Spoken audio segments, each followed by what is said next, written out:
Assalamualaikum warahmatullahi wabarakatuh. Selamat pagi anak-anak. Halo, berjumpa lagi bersama Ustazah Ayu. Dan hari ini kita akan melanjutkan pembelajaran kita di tema 2, yaitu bermain di lingkunganku, dengan subtema 2, yaitu bermain di rumah teman. Selamat belajar anak-anak. Benny dan teman-teman datang ke rumah Udin untuk bermain bersama.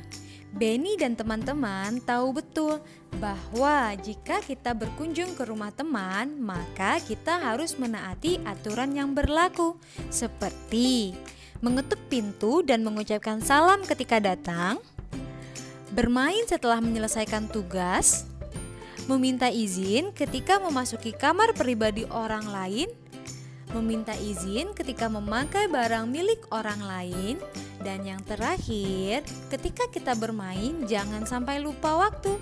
Kita bermain secukupnya saja ya nak. Nah, kalau kita sudah mengerti tentang aturan yang berlaku ketika kita berada di rumah orang lain, maka kita bisa kembali ke cerita Benny dan teman-teman yang datang ke rumah Udin. Ketika sampai di rumah Udin, mereka memetik jambu bersama. Udin sangat semangat memanjat pohon jambu. Ada Benny yang memetik jambu dengan galah. Kemudian Lani yang memetik jambu yang buahnya tidak terlalu tinggi. Dan sementara Edo dan Siti mengumpulkan buah yang sudah terjatuh. Setelah selesai memetik jambu, mereka menghitung jambu yang mereka peroleh. Benny memetik 7 buah jambu. Udin memetik 7 buah jambu. Lani juga memetik 7 buah jambu. Semua jambu yang telah dipetik dikumpulkan oleh Edo dan Siti. Jambu tersebut dimasukkan ke dalam keranjang. Berapa jumlah jambu yang ada di dalam keranjang? Sekarang, mari kita hitung berapa jumlah jambu yang dipetik. Benny 7 buah. Udin 7 buah. Lani juga 7 buah. Jumlah jambu semuanya 7 ditambah 7 ditambah 7. Berarti 7-nya ada 3 kali. Sama dengan 7 dikali 3 sama dengan 21. Berarti jumlah jambu yang mereka petik ada 21 jambu. Sekarang, mari kita hitung soal berikut ini. Dayu memiliki 2 buah kotak pensil. Masing-masing kotak pensil berisi 9 pensil. Jumlah pensil Dayu seluruhnya adalah... Nah, sekarang kita hitung. Katanya kan Dayu mempunyai 2 buah kotak pensil. Kotak pensilnya ada 2, berarti kita tulis 2 dulu di depan.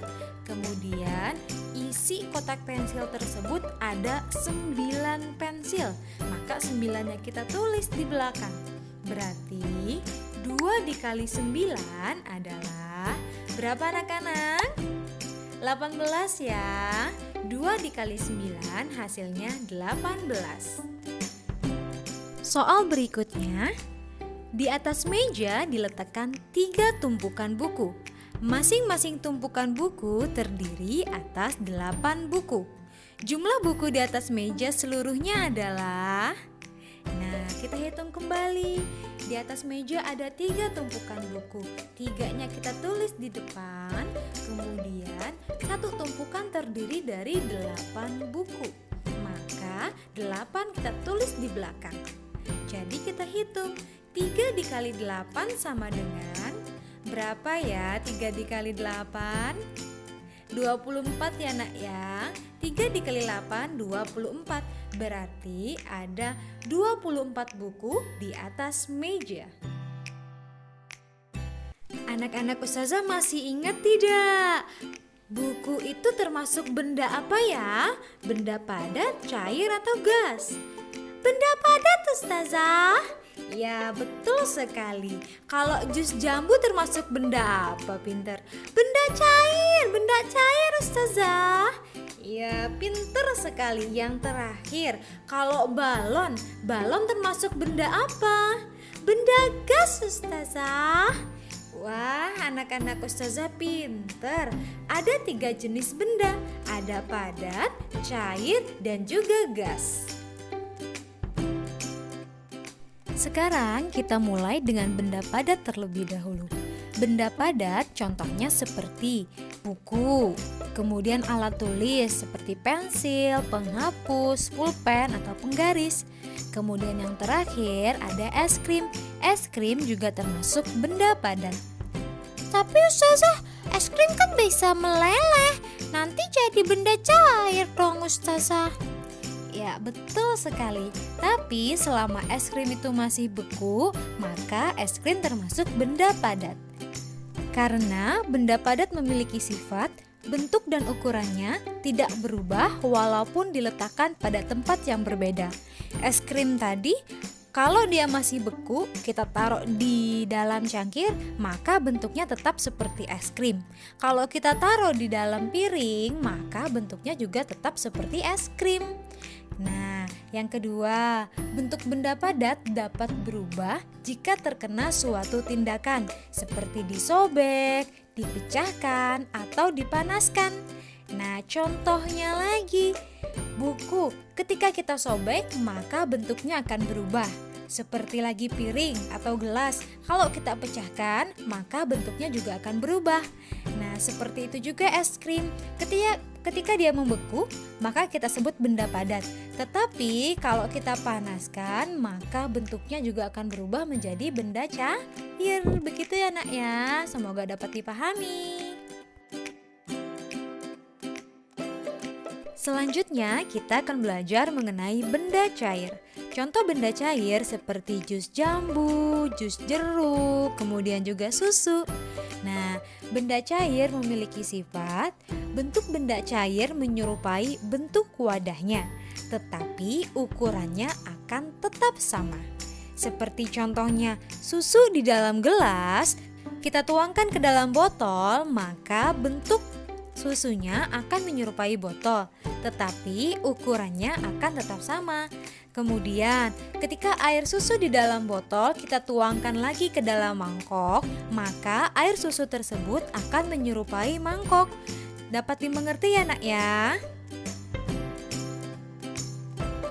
Sekarang kita akan belajar mengenai benda gas. Dan benda gas contohnya seperti balon dan ban. Apakah kalian tahu apa sih isi dari balon dan ban tersebut? Isinya adalah udara ya nak, dan udara merupakan bentuk dari benda gas. Gas tidak bisa dilihat dan disentuh. Gas mengisi ruang seperti dalam balon, ban, dan lain-lain.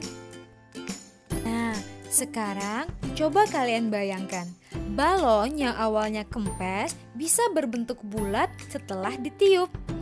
Nah, itu dikarenakan balon tersebut berisi udara yang merupakan benda gas. Dan ketika balon tersebut pecah atau kempes, maka kita akan bisa merasakan isi dari balon atau angin yang keluar dari balon tersebut. Semoga bisa dimengerti ya nak ya. Oke, cukup sampai di sini dulu ya pembelajaran kita. Semoga semua materi yang Ustazah Ayu sampaikan dapat kalian pahami dengan baik dan benar.